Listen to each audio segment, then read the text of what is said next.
A golden sunset cast long shadows over the quiet suburban neighborhood, the last light of the day stretching over rooftops and fences. In the backyard of a modest, single-story home, a toddler named Noah toddled clumsily over the soft grass, his tiny hands reaching out to grab at the cool evening air. His laughter, light and pure, rang out as he chased after a bright red ball that had rolled near the edge of the patio. Beside him, his family's German shepherd, Max, watched intently, his muscular frame still and poised.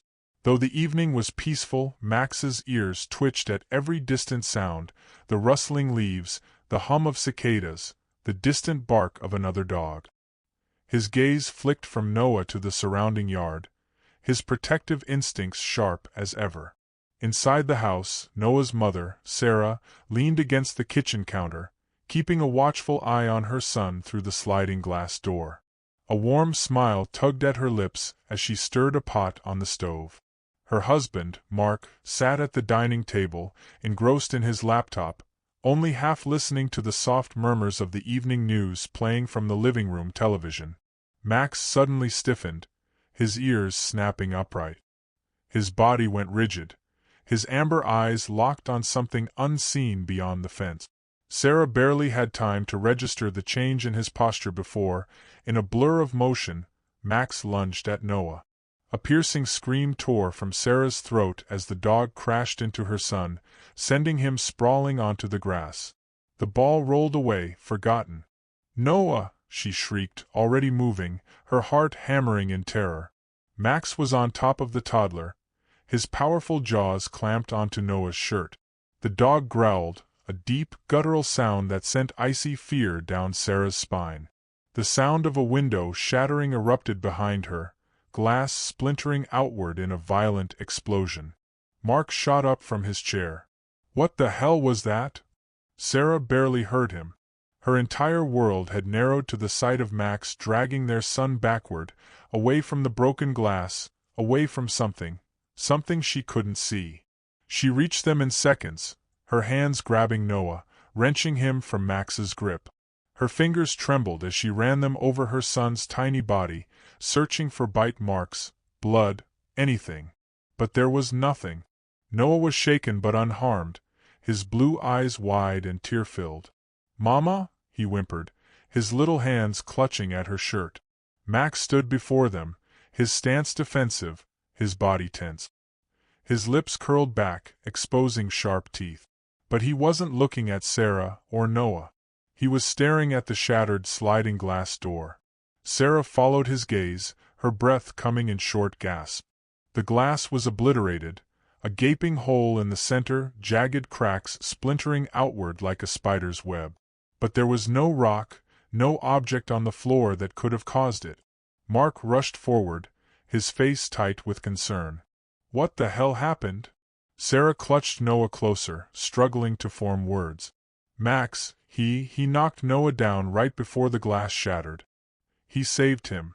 Mark turned toward the dog, who remained rigid, his hackles raised. Slowly, cautiously, Mark took a step toward the broken door, peering outside into the backyard.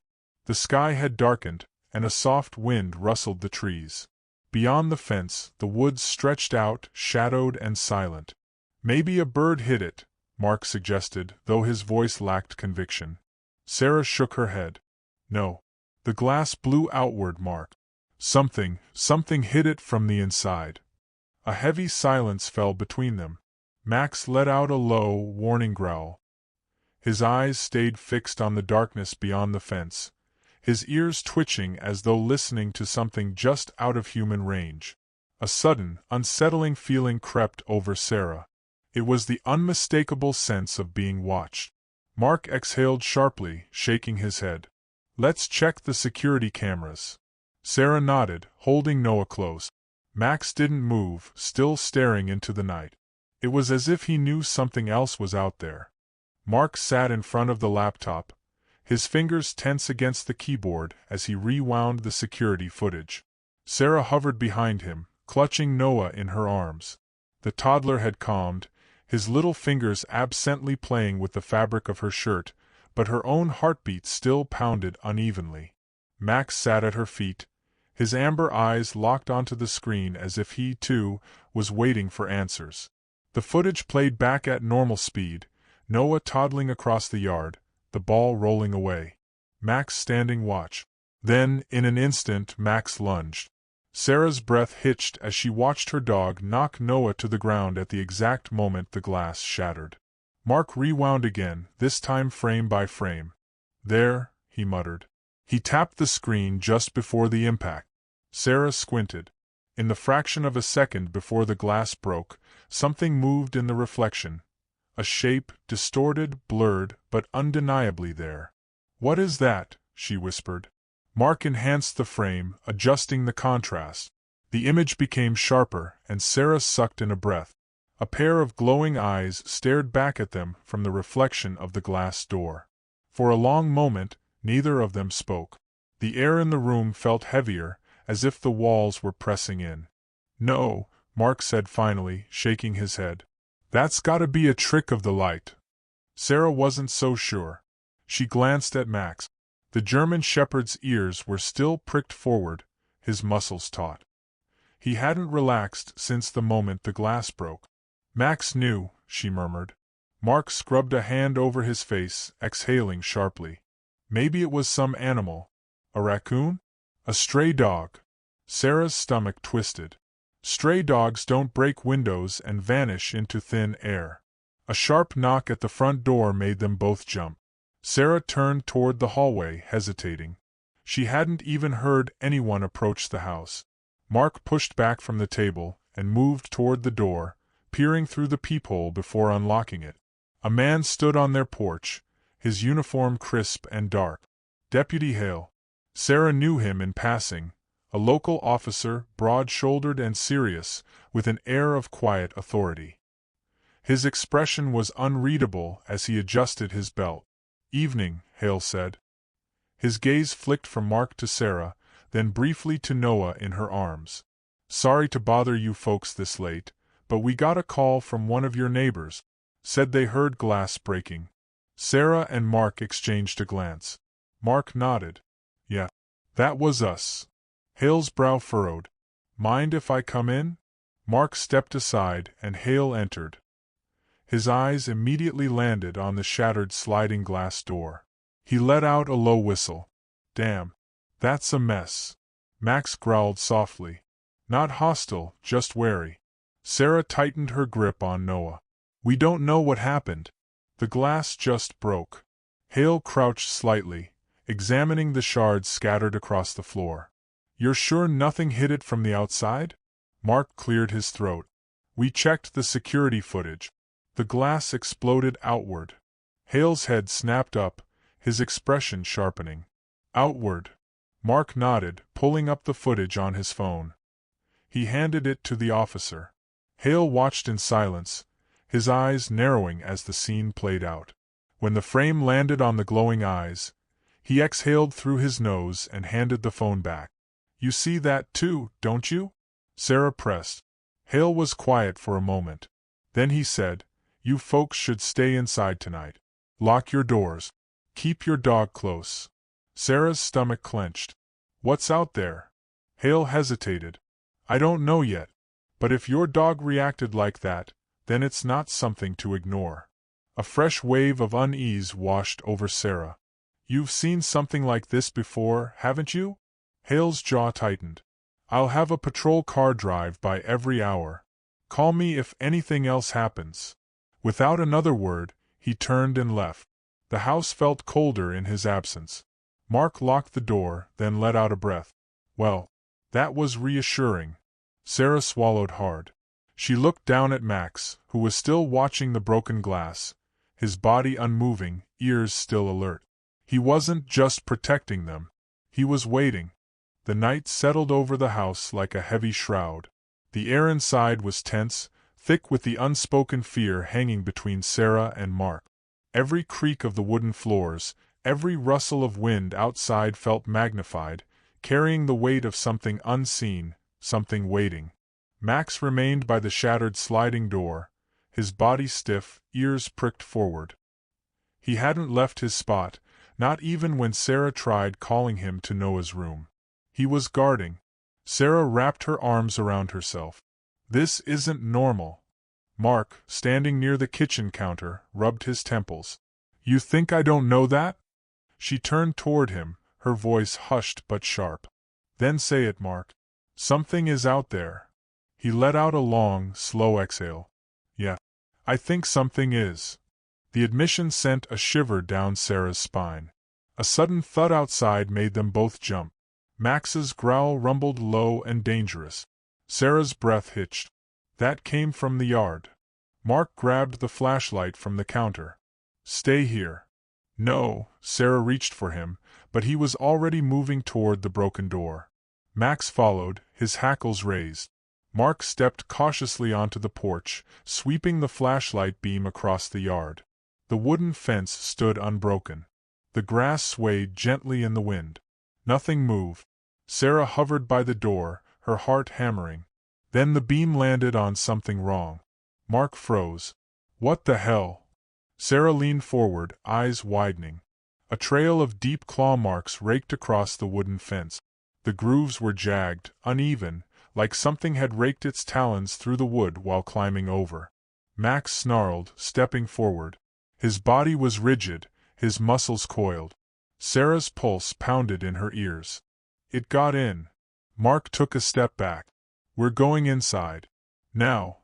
The second he turned, Max lunged. Not at Mark, but at something behind him. A blur of movement. A flash of glowing eyes. Sarah screamed. Mark stumbled, the flashlight tumbling to the ground. The beam flickered wildly, casting erratic shadows as Max collided with something large, something unseen. A terrible, inhuman snarl tore through the air. For a split second, the flashlight illuminated a figure. Too tall, too thin, too wrong. Then it was gone. The night swallowed it whole. Max stood in the center of the yard, chest heaving, his growl still vibrating through the air. His teeth were bared at empty space. Mark scrambled to his feet, grabbed the flashlight, and yanked Sarah back inside. He slammed the door. Silence. Their breathing was ragged. Max stayed near the door, eyes still locked on the yard. Sarah's hands shook as she grabbed her phone. Deputy Hale. She hit call. It rang once. Twice. Then. I'm already on my way. Hale's voice came, urgent, clip. Stay inside. The line went dead. Sarah looked at Mark, her pulse hammering. He knew. Mark locked every door. Every window. Max still wouldn't move. Outside, the wind carried something through the night. A sound. Low. Haunting. A whispered growl that didn't belong to Max. It was still out there. The wail of approaching sirens cut through the night, their sharp echoes bouncing off the wooden fence. Mark stood near the front window, gripping the curtain's edge with white-knuckled fingers, watching as a patrol car came to a halt outside. Deputy Hale stepped out, his movements quick, efficient. Sarah held Noah tightly against her chest. His small fingers curled into her shirt. The toddler was finally asleep, unaware of the tension thrumming through the house like a live wire. Max still hadn't moved from the shattered sliding door. His amber eyes stayed fixed on the yard, his body taut with anticipation. Mark unlocked the door before Hale even knocked. The deputy stepped inside without hesitation, scanning the room before his gaze landed on Max. His expression hardened. You saw it, Hale said, not as a question, but as a fact. Mark nodded. It was fast. Too fast. Hale's jaw tightened. He pulled a small, leather-bound notebook from his pocket and flipped it open. I need you to tell me exactly what happened. Mark recounted everything, the shattered glass, the security footage, the claw marks on the fence, the glowing eyes. Sarah added the sound they'd heard, the whispered growl that hadn't belonged to Max. Hale didn't interrupt. He simply listened, his face unreadable. When they finished, he exhaled slowly. Then, he kneeled beside Max, studying him. The dog didn't react, didn't so much as blink. He was still on guard. Hale reached out, running a hand over Max's fur. He's not just watching. He's waiting. Sarah swallowed hard. For what? Hale stood, tucking the notebook away. For it to come back. Mark bristled. What the hell was that thing? Hale hesitated, then spoke carefully. There's been incidents. Over the years. Reports of something in the woods. Animals turning up gutted. People seeing shadows at the edge of their property. He glanced at the broken glass. But nothing like this. Sarah's stomach twisted. You knew it was dangerous. I suspected, Hale admitted. But this confirms it. He gestured toward Max. Your dog saved your son's life tonight. And he's still protecting him. A lump formed in Sarah's throat as she looked at Max, her loyal, fierce companion. Mark clenched his jaw. So what do we do? Hale's expression darkened. You leave. Sarah stiffened. What? You pack your bags, Hale said, voice firm. You take your son, your dog, and you go. Tonight. Mark shook his head. That's insane. We can't just. You don't understand, Hale interrupted. You're not safe here anymore. Sarah's grip on Noah tightened. The air felt heavier, pressing in on her. Something was coming. Then, a sudden, deep thud rattled the house. The front porch creaked. Max's growl rumbled through the room like distant thunder. Hale's hand went to his holster. Get back. Sarah clutched Noah to her chest as Mark stepped in front of them. The silence stretched unbearably. Then, a single, slow scratch ran down the front door. Long, deliberate. Max lunged. The door exploded inward. Hale fired. A monstrous, shadowed shape filled the doorway, too tall, too thin, eyes burning like embers. And then, Max attacked.